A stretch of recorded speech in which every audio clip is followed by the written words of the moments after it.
بسم الله الرحمن الرحيم.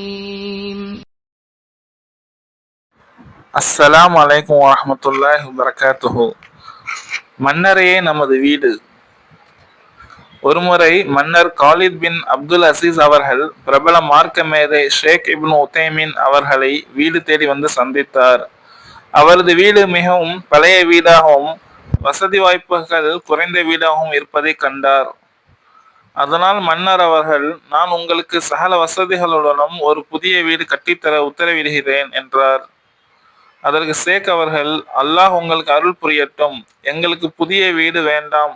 இப்போது ரியாத் நகரில் சாலிஹியா புறநகரில் எல்லா வசதிகளுடனும் ஒரு வீடு தயாராக இருக்கிறது. அதற்கு நாங்கள் சமீபத்தில் குடியேற இருக்கிறோம் என்றார். இதனை நம்பிய மன்னரும் மன அமைதியானார்.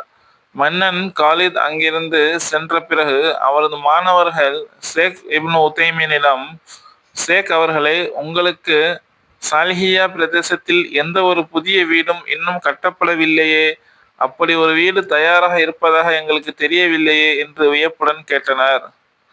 அதற்கு ஷேக் அவர்கள், சாலிஹியா பிரதேசத்தில் தானே கபிரிஸ்தான் இருக்கிறது, அங்கு சென்றுதானே நாங்கள் தங்க போகிறோம்.